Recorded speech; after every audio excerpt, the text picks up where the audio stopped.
How's it going, everybody? This is DeanoGTO, and today we're looking at T54E1, the Tier 9 in T57 heavy tank line. So, the reason I've decided to pick this tank up is because, well, I want a T57 heavy is honestly the primary reason. And the reason I want one of those is because I tried the MX-50B out again, and don't get me wrong, that tank has a lot of potential and it could be very, very good, but the problem with it is the armor on it is absolute garbage. If the armor wasn't such garbage, then I think that tank would be very, very good. And the reason I'm like, it may sound bizarre that I'm complaining about the armor of a French autoloader. The reason that it's such a big thing on a tank like that is because one, it's massive, and two, that thing gets one shot by FV183s and FV4005s with really, really frustrating consistency. I have had one shot where that I've received from a 183mm gun, which hasn't killed me in one shot. And that was only because I hit my gun. Every other shot that I've received from a 183mm gun firing the hash rounds has killed me in a single shot. So yeah, that's my luck with the the MX-50B. And that's the reason why I want T57 heavy, because it has more armor, it's more survivable, and it unloads faster. So it's going to be a lot more applicable to like high caliber missions and stuff like that in the future. While the MX-50B is pretty much locked in as being somewhat of a support vehicle.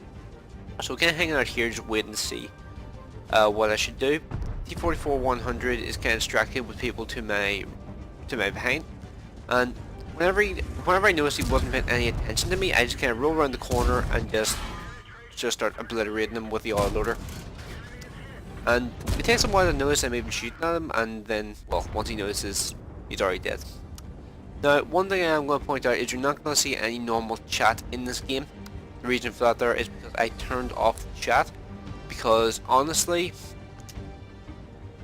the chat whenever marathon events and stuff like that are going on is so toxic, it's not even worth having it on. It's like the amount of fuckers I see who are just constantly complaining about, oh, I've lost like 8 games in a row out of 10. Why do I keep getting all new teams?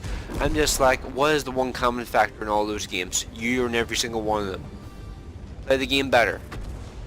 I'm not trying to shell on people like that there too badly, because I understand frustration whenever it comes to like getting unlucky consistently. But god damn it, you have to like constantly do like the XVM stat whore thing in every single game. And by the way, the reason why I tracked the tortoise and then got around him is because I don't want to get focused by one of those things. And the weak point on tap is still a weak point, however it's much smaller than it used to be. Now it's surrounded by like 270mm of armor, and there's only like one area with 150mm of armor. It's very different from what it was like before. And here I'm just kind of distracting this T-34-1 so he can't shoot the T-34. And thankfully their artillery helps me out there and finishes him off for me. I have a feeling I would have taken a lot more damage if the artillery hadn't helped, or hadn't attempted to help out, if that makes sense. So Tortoise is on very low health. I'm going to try and get behind him here, and the reason I'm doing this here is because I'm just thinking to myself, if their other artillery is really careless, we could get this guy killed as well. But, well, that doesn't happen.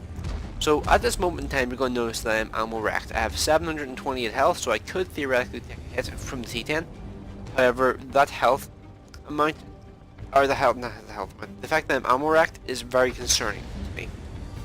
And the reason for that is, well, all it takes is one lucky shot and he can kill me in a single hit. And the reason, like, you can even see me kind of like thinking about it here, where I'm like, do I go for it? And I kind of decided against it because, well, I am ammo wrecked, and yet again all it takes is one lucky shot and he can kill me, get all 700 damage done in a single shot. Now the ST1 pulls forward because I kind of looked like I was going to pull forward, and I'm kind of hiding behind his own just kind of waiting, biding my time, waiting for my repair kit to come off cooldown. The ST1 doesn't fall back though, and because I've chat turned off, I wasn't able to communicate to the guy that I was ammo wrecked. So I'm just kind of patiently waiting here. I've only got knocking off 5 seconds to wait. T10 rolls around the corner and kills the ST1. ST1 gets one final shot into the T10. Now I have to take advantage of this opportunity that the ST1 managed to give me. I fix my ammo rack, roll around the corner, and just start unloading into this T10. Completely ignore the T34-2, finish off T10, don't take any damage from him. Fire a shot in the general direction of the T-34-2, and then fall back. I am still stunned, so there was no chance in hell pretty much that that T-34-2 shot was going to hit. So going to just fall back and just leave this location for a second, just so I'm not on the artillery radar for now. Because you really don't want to be the main focus of artillery whenever you're in a vehicle like this. Because the armor on this thing isn't horrendous, but it's also not fantastic. So the LTG is spotted in the middle of the map at the moment, and I was thinking about going for a shot on him, like if he was sitting there, but we don't know if he was sitting still or not. So I decided against it, because I have a feeling the shot would arc and not hit the area which I would actually be aiming for. So I figure it's probably best for me to keep the shots that I have in the magazine. So going to head around towards where the T-34-2 is at the moment, because everybody keeps pinging the map saying like, yeah, could you spot this guy pretty much, and I'm just like, yeah, I'll do my best to see if I can or not. So heading down towards where he's at the moment, and I don't see him, so he's not there. At least that's what I thought initially, and then that happened. I was just immediately, just whenever that happened, I was just like, holy shit, that's some stealth. He was completely invisible to me when he was firing that, when he was just sitting there, and he wasn't spotted until he fired his gun. So now I see on the map the LTG and the Jagdpanther 2 are moving towards me in this general direction. So I'm going to turn around and kind of like focus on the LTG and the Jagdpanther 2. So okay, the LTG has popped over the ridge, and try a shot here. I'm so confident I was going to kill him that I wasn't even going to focus on him anymore. I was going to focus on the Jagdpanther. Missed that shot because of gun elevation. Focus on the third shot and kill him off. Somebody else tracks the Jagdpanther 2. I track him again to make sure he can't kill me, and the artillery saves my ass. I think the Charioteer initially tracked the Jagdpanther 2, and I survived purely because of that guy. If that guy hadn't done that, I would have died. He would have rammed me, or he would have shot me and killed me. So yeah, lucked out like hell there. Also, is it just me, or is this music really annoying? This music is actually annoying the shit out of me. I'm kind of glad I don't have to listen to this all the time. I feel like the game's usually quieter in this, but for some reason the music has just continued running the entire time. It keeps making that goddamn noise, that noise. I'm just like, fuck off, music. Honestly, I'm kind of tempted to turn off the music because this is really, really getting on my nerves. Hear it? It's still going. It just doesn't stop. I think my replay must have glitched or something, because it's just been playing the entire time. I just noticed it there just before the end. Now, T-34-2 is definitely going to be over there. There's nowhere else he could be. I would have spotted him if he ran my direction, and he has to be over here behind these rocks, behind either those rocks on the left or those rocks on the right. Now I'm going to look over to the right here first just to see, and I see the tree fall over, so I know he's right here. I'm going to focus my gun in this general location, fire shot into him, track him, and the Charioteer finishes him off. Right, so that was a 3,900 damage game with 1,800 assistance damage in the T54E1. Pretty happy with the way that game turned out. That was pretty epic, and that moment versus the Jagdpanther 2 and the LTG was pretty intense. I was crapping myself when I was playing that moment. When I was playing at that moment. So yeah, let's go on to the post-game stats before the music drives me insane. Okay, so this game was worth an ace tanker. As you can see from the little like thing below it, this was actually my first ace tanker in this tank, which I was pretty proud of. Got a lucky medal for the artillery kill in the T-34-1, and also got a high caliber for that game. So let's just go on to the next screen here and see what the base XP was.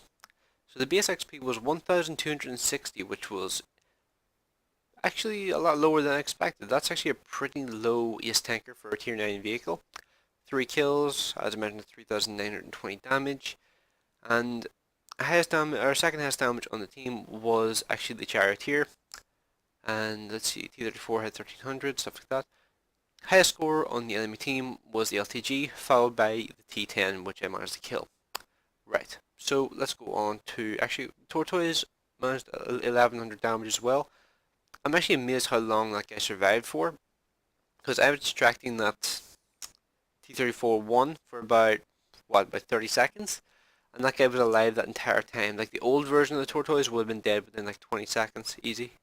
But that one actually continued to survive, and he actually survived long enough for me to actually get back towards him.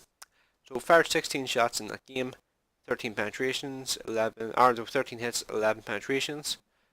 I received 8 hits, 5 penetrations, 3 non-penetrations, and 1,800 resistance damage. and even when I made credits in that game, even without premium account. So that game I thought was a pretty good representation of like the way the American autoloaders play in comparison to the French. So the French, the way they would work is you had to play them as like a medium to long range support vehicle. When you get to tier 9, tier 10, tier 8 can kind of play as like a short range vehicle because of how good its burst potential is.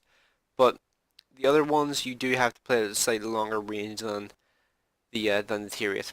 So the American autoloaders in comparison prefer to be at point blank range because that way you negate the crappy aiming times and you can fully optimize that really good entry clip reload.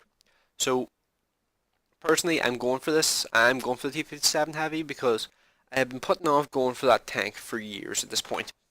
I've wanted one since probably 2015, and I still haven't got one. So it's about time I pulled the finger out and actually got one. So yeah, out of curiosity, what do you guys reckon is the best tier 10 in the game for getting high calibers and stuff like that?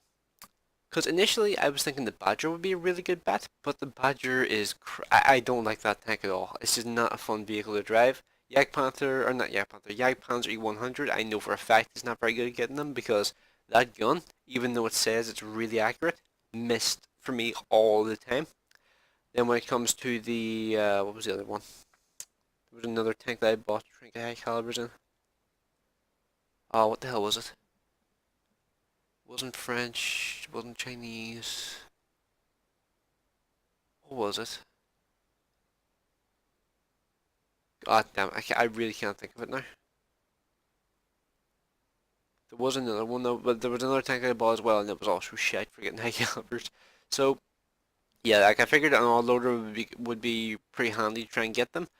However, well, it didn't really work for the MX-50B because of how fragile it is, and you can't really be aggressive in the 50B because you can just get one shot so easily by Death Stars if there's one at all in the game.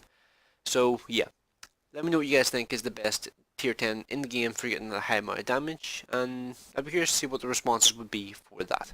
Because personally, I think tier 7 Heavy would definitely be in the top 3 for that.